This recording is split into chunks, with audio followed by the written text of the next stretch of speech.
जय श्री लड्डू गोपाल, जय श्री कृष्णा। आज भगवान श्री कृष्ण का 5291वां जो जन्मदिन होता है वो मनाया जा रहा है।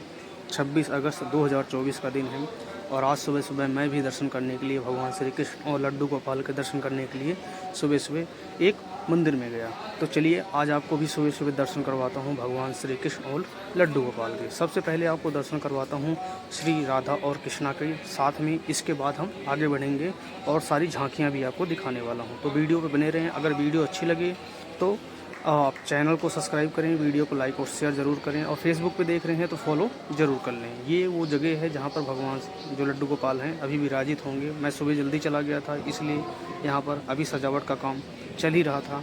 वैसे भगवान जो श्री राधा और कृष्ण हैं वहाँ पर लड्डू गोपाल का जो मुख्य स्थापना होती है वो वहाँ पर पहले से ही बैठा रखा है और वहाँ पर उनकी पूजा अर्चना हो रही है। और यहाँ पर आपने सामने देखा भगवान श्री राधा और कृष्णा एक साथ स्थापित हैं। ये पूरा जो कहते हैं वृंदावन था, वृंदावन का पूरी जो झांकी है यहाँ पर ये लगाई गई है। अब आपको लेकर चलता हूँ थोड़ा से और आगे। यहाँ पर आपको देखने की मिलेंगी जो मुख्य झांकियाँ होती हैं जो भगवान श्री कृष्ण से मुख्यतः रिलेटेड हैं। पहले यहाँ पर साईनाथ के दर्शन करते हैं। ये हमेशा यहाँ पर जो कहते हैं स्थापित मूर्ति हैं। अभी ये सब झांकियाँ लगाई गई हैं। जैसे आप सभी काली मर्दन किया था भगवान जो श्री कृष्ण हैं, उसके बाद पूतना को मारा उन्होंने, उसका दूध पीकर उसका मार दिया था। इस तरीके से सारी चीज़ें। उसके बाद उनके पिता श्री जो उनको अपने सिर पर रखकर जो है यमुना नदी को पार किया था। और काली मर्दन जो वो भी यमुना में ही था जो कि सांप था। और इसके बाद आपको दिखाता हूँ सबसे ख़ास चीज़ जिसके लिए लोग आते हैं या फिर भगवान श्री कृष्ण को याद करते हैं, किस तरीके से उनका जन्म हुआ था। जेल के अंदर उनके माता पिता को जो है चारों तरफ से बेड़ियाँ बंधी हुई थी, हथकड़ियाँ लगी हुई थी और उसके बाद उनका जन्म होता है। ये वो जगह है, आप देख सकते हैं। इसी तरीके से हम आगे बढ़ते हैं। ये हैं भगवान श्री कृष्ण की कुछ खास झांकियाँ जो इस दिन को याद किया जाता है। किस तरीके से भगवान श्री कृष्ण इतनी सारी समस्याओं को जूझते हुए भी उनका जन्म लिया और उसके बाद उन्होंने कुछ चीज़ों को जो है कहते हैं कि भगवान श्री कृष्ण का जन्म इसलिए हुआ था दैत्यों का वध करने के लिए, और उन्होंने उस तरीके से दैत्यों का वध किया।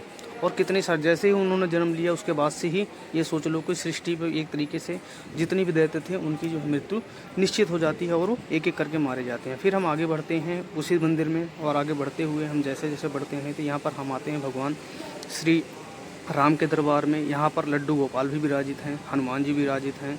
भगवान श्री राम का मतलब कह लो पूरा परिवार। श्री राम दरबार है यहाँ पर। भगवान श्री राम के दर्शन करने के बाद हम बढ़ते हैं आगे। इसी तरीके से आप किसी भी मंदिर में जाते हैं वहाँ पर काफ़ी सारे देवी देवताओं की मूर्ति होती है। तो यहाँ पर भी जितनी भी देवी देवता के थी उनकी मैंने दर्शन किया। तो आइए आपको दर्शन करवाता हूँ माता सिद्धात्री के, जिसमें होती हैं शैलपुत्री माता, ब्रह्मचारिणी, कुसमंडा माता, चंद्रघंटा माता, कत्यानी, कालरात्रि, महागौरी, स्कंद माता, चंद्रघंटा माता। ये काली मैया जो नवरात्रि माता के 9 देवियों के नाम हैं वो मुझे याद हैं, आपको याद है नहीं मुझे नहीं पता। अगर आपको नहीं याद है तो आप याद ज़रूर कर लो। इसी तरीके से काली माता होती हैं, श्री माता मसानी होती हैं, शीतला माता होती हैं, माता अन्नपूर्णा होती हैं और माता वैष्णो देवी होती हैं। ऐसे कई सारी देवी। अब यहाँ पर भी एक छोटी सी झांकी लगी हुई है भगवान श्री कृष्ण की, आपको दिखाने वाला हूँ। तो वो भी दिखाऊँ और आपको दिखाने वाला लड्डू गोपाल जो पालना होता है वो भी दिखाने वाला हूँ अभी आपको इसी में। ये देखिए झांकी है मथुरा वृंदावन। और जैसे कि कहते नहीं ग्वालों के साथ भगवान श्री कृष्ण रहते थे, तो वो सारी की सारी चीज़ें यहाँ पर एक तरीके से भगवान श्री कृष्ण के लिए दिखाई गई हैं। कुछ और चीज़ें आपको दिखाता हूँ। देखिए यहाँ से जैसे जैसे हम आगे बढ़ते हैं अब दर्शन करते हैं वो लड्डू गोपाल के जो पालने पे वो बैठे हुए हैं। ये हैं श्री लड्डू गोपाल जो कि अभी पालने पे बैठे हुए हैं। अभी आप ये सुबह सुबह दर्शन करने हैं। अभी लोग आप गए नहीं गए मंदिर वो देखो एक अलग बात है, लेकिन अभी मैं सुबह सुबह जाके इतनी सारी चीज़ें निकाल के ले आया हूँ भगवान के दर्शन करके। और उसके बाद हमने दर्शन किया श्री पवन सुत हनुमान के, जिनको कहते हैं संकट मोचन महाबली हनुमान के दर्शन किया।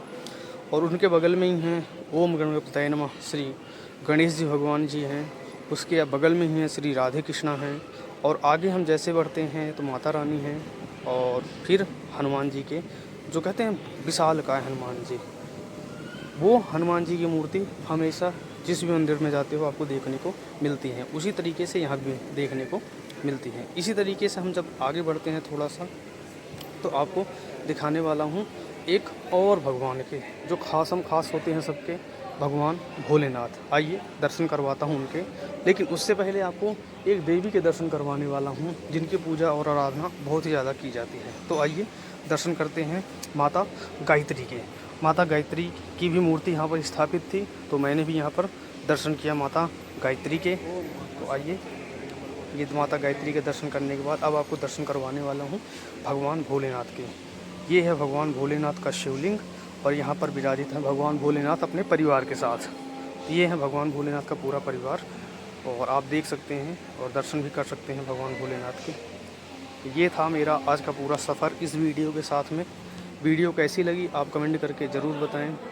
अगर अच्छी लगी हो तो वीडियो को लाइक और शेयर ज़रूर करें। चैनल पे नए हैं तो चैनल को सब्सक्राइब ज़रूर कर लें और वीडियो को लाइक और शेयर ज़रूर करें। फेसबुक पे अगर ये देख रहे हैं तो आप मुझे फॉलो ज़रूर करें और वीडियो को लाइक और शेयर करते रहें और मुझे सपोर्ट करने के लिए आप वीडियो को लाइक और शेयर करें।